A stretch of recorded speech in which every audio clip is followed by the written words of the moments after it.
Hello students, आज हम लोग डिस्कस करेंगे एक्सचेंज ऑफ गैसेस के बारे में। तो हम लोग सबसे पहले देख लेते हैं कि जो प्राइमरी साइट होता है एक्सचेंज ऑफ गैसेस के लिए वो हमारा एल्वियोलाई ही होता है। एल्वियोलाई को ही हम क्या कह रहे हैं? Primary site of exchange of gases. अब ये एक्सचेंज ऑफ गैसेस केवल एल्वियोलाई में ही नहीं, लेकिन between blood and tissue, blood और टिश्यू के बीच में भी एक्सचेंज ऑफ गैसेस होता है। अब ये जो एक्सचेंज ऑफ गैसेस है, बेसिकली यहाँ पे कौन कौन से गैसेस इन्वॉल्व है? ऑक्सीजन और कार्बन डाइऑक्साइड। तो यहाँ पर ऑक्सीजन और कार्बन डाइऑक्साइड की एक्सचेंज होनी है बिटवीन ब्लड एंड टिश्यू और टिश्यू एंड ब्लड। तो इन दोनों पर्टिकुलर गैसेस का जब एक्सचेंज होगा तो ये होता है बाय सिंपल डिफ्यूजन, और ये भी डिपेंड करता है on pressure gradient. Pressure gradient के मदद से ही ये सिंपल डिफ्यूजन फैसिलिटेट होगा और ऑक्सीजन और कार्बन डाइऑक्साइड का एक्सचेंज पॉसिबल हो पाएगा। अब हम लोग यहाँ पर और भी दूसरे फैक्टर्स को काउंट करते हैं जो कि डिफ्यूजन में इन्वॉल्व होता है, और वो क्या क्या है? गैस की सॉल्युबिलिटी होनी चाहिए। अगर गैस की सॉल्युबिलिटी नहीं होगी तो वो डिफ्यूज इन या डिफ्यूज आउट नहीं कर पाएगा। प्लस यहाँ पर क्या रोल प्ले करने वाला है? Thickness of the membrane. तो जिस मेम्ब्रेन से गैस को डिफ्यूज इन और डिफ्यूज आउट होना है उसकी थिकनेस भी मैटर करेगी। अगर ये बहुत ज़्यादा थिक होगा तो भी ये हैम्पर करेगा, है ना? तो यहाँ पर थिकनेस ऑफ मेम्ब्रेन भी एक इम्पॉर्टेंट रोल प्ले करता है, और ये सारे फैक्टर्स अफेक्ट कर सकते हैं रेट ऑफ डिफ्यूजन को। अब यहाँ पर हम एक और इम्पॉर्टेंट चीज़ के बारे में बात करेंगे। यहाँ पर हम लोग क्या देख रहे हैं कि जो प्रेशर है एक इंडिविजुअल गैस का इन अ मिक्सचर ऑफ गैस, इसको हम क्या कहते हैं? Partial pressure. For example, in a mixture of gas अगर हम ऑक्सीजन की बात करें तो पर्टिकुलरली ऑक्सीजन जो प्रेशर कंट्रीब्यूट कर रहा है इन दैट मिक्सचर, हम उसको क्या बोलेंगे? Partial pressure of oxygen. उसी तरह से कार्बन डाइऑक्साइड जो प्रेशर कंट्रीब्यूट कर रहा है in that particular mixture of gas, उसको हम क्या बोलेंगे? Partial pressure of carbon dioxide. तो यहाँ पर हम लोग क्या देखते हैं कि partial pressures of these two gases in the atmosphere, हम लोग इसको स्टडी कर सकते हैं। हमारे बुक में भी चार्ट में और डायग्रामेटिक रिप्रेजेंटेशन में ये दिया गया है। आप लोग अपने बुक्स में इसको एज अ रेफरेंस देख सकते हैं। अब हम लोग आगे देखेंगे कि किस तरह से एक ग्रेडियंट पर, एक प्रेशर ग्रेडियंट पर हम लोग क्या देख रहे हैं कि ऑक्सीजन और कार्बन डाइऑक्साइड का एक्सचेंज हो रहा है।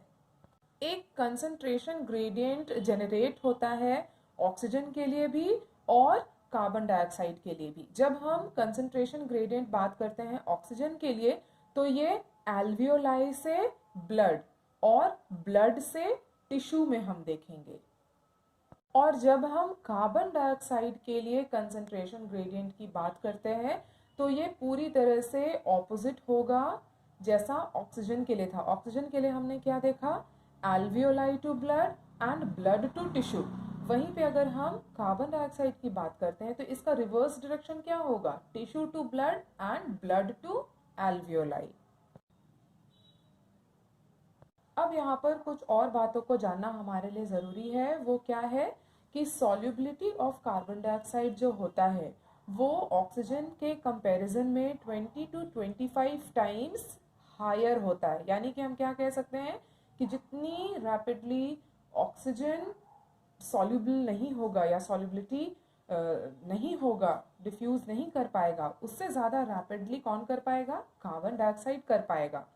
और दूसरी बात हम क्या बोल रहे हैं कि अमाउंट ऑफ कार्बन डाइऑक्साइड जो कि डिफ्यूज कर सकता है through diffusion membrane per unit difference in partial pressure, ये भी बहुत ज़्यादा हाई होता है एज कंपेयर टू ऑक्सीजन। अब ये जो डिफ्यूजन मेम्ब्रेन जिसकी हम बात कर रहे हैं, जिसके थ्रू क्या होना है? Either of the two gases को डिफ्यूज करना है। ये diffusion membrane basically 3 major layer का बना होता है। क्या क्या? ये बना होता है एल्वियोलाई के थिन स्क्वामस एपिथेलियम का, दूसरा इसमें होगा एंडोथीलियम, और ये एंडोथीलियम किसका है? एल्वियोलर कैपिलरीज का है। और बेसमेंट सब्सटेंस, ये बेसमेंट सब्सटेंस कहाँ प्रेजेंट है? दोनों के बीच में प्रेजेंट है। तो ये तीन चीजें होने के बावजूद भी जो टोटल थिकनेस होता है ये 1 मिलीमीटर से भी कम का होता है।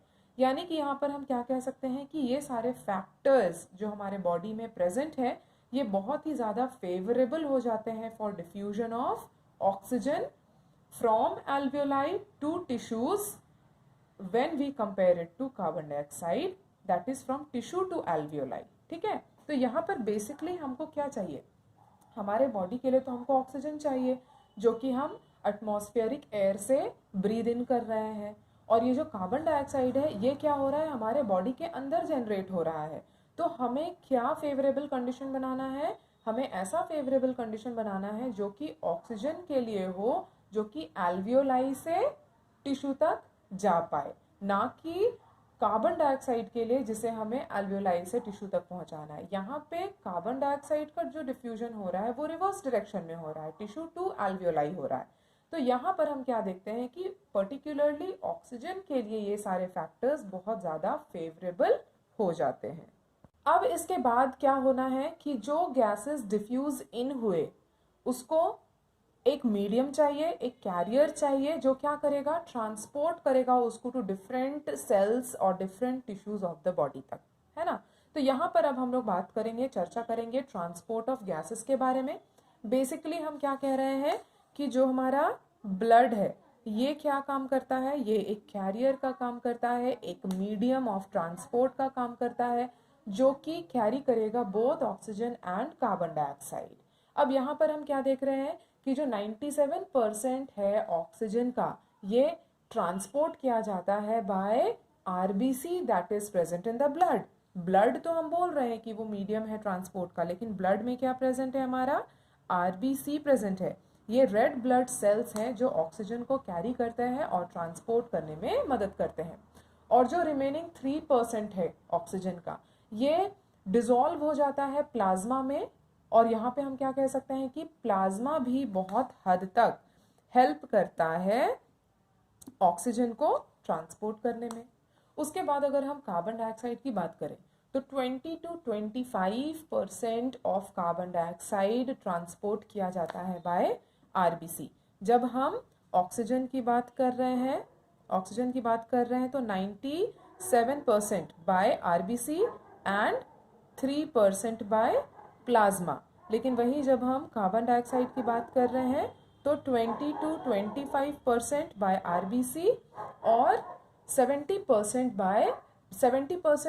वो प्लाज्मा के थ्रू नहीं ट्रांसपोर्ट होता है, 70% ये कैरी होता है in the form of bicarbonates. तो यहाँ पे हम लोग थोड़ा सा डिफरेंसेस देखेंगे ऑक्सीजन और कार्बन डाइऑक्साइड के केस में। यहाँ पे थोड़ा अलग अलग ट्रांसपोर्टेशन हम देख रहे हैं। सिर्फ और सिर्फ ऑक्सीजन की अगर बात करें तो 97% by red blood cells and 3% by plasma. और जब कार्बन डाइऑक्साइड की बात करते हैं तो ओनली 20 to 25% कैरी किया जाएगा, ट्रांसपोर्ट किया जाएगा बाय आरबीसीज, और रिमेनिंग 70% जो होता है वो ट्रैवल होता है in the form of bicarbonates. और अगर हम प्लाज्मा की बात करें कि प्लाज्मा कितना percentage of carbon dioxide carry करेगा, तो यहाँ पर हम सिर्फ बोल सकते हैं कि 7%, only 7% of carbon dioxide is transported और कैरीड बाय प्लाज्मा। अब आगे हम लोग प्रीडोमिनेंटली ऑक्सीजन के ट्रांसपोर्ट की बात कर लेते हैं। जब हम ब्लड की बात करते हैं और बेसिकली ब्लड के कंपोनेंट आरबीसी की बात करते हैं तो आरबीसी में एक red coloured iron containing pigment present होता है जिसे हम कहते हैं हेमोग्लोबिन। अब ये जो हेमोग्लोबिन है इसमें ऑक्सीजन के लिए एफिनिटी होती है, यानी कि हम क्या कह सकते हैं कि ये जो ऑक्सीजन है ये हेमोग्लोबिन के साथ बाइंड कर सकता है, और जब हेमोग्लोबिन ऑक्सीजन के साथ बाइंड करता है तो ये बनाता है ऑक्सी हेमोग्लोबिन। और हेमोग्लोबिन की खास बात ये है कि एक molecule maximum 4 molecules of oxygen को कैरी कर सकता है। अब यहाँ पर कुछ बातों का और भी हमें ध्यान रखना है कि जब हम ऑक्सीजन की बाइंडिंग की बात करते हैं विथ हेमोग्लोबिन, तो यहाँ पर ये डायरेक्टली रिलेटेड होता है to partial pressure of oxygen. Partial pressure of oxygen determine करेगा कि ऑक्सीजन हेमोग्लोबिन के साथ बाइंड कर रहा है या नहीं कर रहा है। लेकिन यहाँ पर कुछ और भी फैक्टर्स प्रेजेंट है जो कि इस बाइंडिंग में इंटरफियर करते हैं, और वो क्या क्या है? ये partial pressure of carbon dioxide है, हाइड्रोजन आयन कंसेंट्रेशन है और टेम्परेचर। ये सारे फैक्टर्स इंटरफियर करेंगे, इनहिबिट करेंगे binding of oxygen with haemoglobin. अब यहाँ स्क्रीन पर आप देख सकते हैं कि एक ग्राफ है और इस ग्राफ में एक सिग्मॉइड कर्व को दिखाया गया है। तो यहाँ पर बेसिकली इस सिग्मॉइड कर्व को दिखाने का मतलब क्या है मेरा, कि ये जो सिग्मॉइड कर्व है ये कब ऑब्टेन होता है? ये सिग्मॉइड कर्व उस कंडीशन में ऑब्टेन होगा जबकि percentage saturation of haemoglobin with oxygen को जब हम प्लॉट करते हैं against partial pressure of oxygen. ठीक है, तो ये जो कर्व हमें मिल रहा है इसको हम कहते हैं oxygen dissociation curve. Oxygen dissociation curve. ये ऑक्सीजन डिसोसिएशन कर्व हमें बहुत ज़्यादा मदद करता है इन studying the effect of factors. कौन कौन से फैक्टर्स? जैसा हमने पहले देखा, partial pressure of carbon dioxide, hydrogen ion concentration, temperature, ये सब के बारे में हमने देखा था ना कि जब ऑक्सीजन बाइंड कर रहा है विथ हेमोग्लोबिन तो इन सारे फैक्टर्स की क्या होगी? इंटरफियरेंस होगी। तो ऑक्सीजन डिसोसिएशन कर्व हमें हेल्प करता है इन फैक्टर्स के इफेक्ट को स्टडी करने के लिए। तो इसको हम कैसे समझ सकते हैं? यहाँ पर हम थोड़ा ध्यान देंगे कि जब हम एल्वियोलाई की बात करते हैं, अब एल्वियोलाई में एक कंडीशन है जहाँ पे partial pressure of oxygen high है, partial pressure of carbon dioxide low है, हाइड्रोजन आयन का कंसंट्रेशन भी कम है और टेम्परेचर भी लो है। तो यहाँ पर हम क्या बोल रहे हैं कि सारे फैक्टर्स अब हो गए हैं फेवरेबल। फेवरेबल किसके लिए? For the formation of oxy haemoglobin.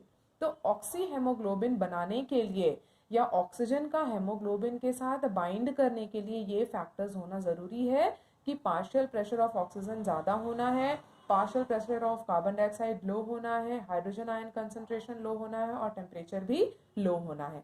इस एनवायरनमेंट में, इस कंडीशन में ऑक्सी हेमोग्लोबिन रेडिली बनेगा। लेकिन जब हम टिश्यूज़ की बात करते हैं, अब हम एल्वियोलाई की बात नहीं कर रहे हैं, अभी हम टिश्यूज़ की बात कर रहे हैं, तो टिश्यूज़ की कंडीशन में क्या है कि ऑक्सीजन का पार्शियल प्रेशर लो हो जाता है, कार्बन डाइऑक्साइड का पार्शियल प्रेशर हाई हो जाता है, हाइड्रोजन आयन कंसंट्रेशन हाई हो जाता है और टेम्परेचर हाई होने के वजह से यहाँ पर कंसंट्रेशन क्या हो गया? कम हो गया। या हम क्या बोल रहे हैं कि ऑक्सीजन बाइंडिंग कंडीशन ये कम हो गया, या हम बोल रहे हैं कि यहाँ पर अब फेवरेबल कंडीशन हो गया कि ऑक्सीजन डिसोसिएट करेगा, ऑक्सीजन हेमोग्लोबिन से अलग हो जाएगा।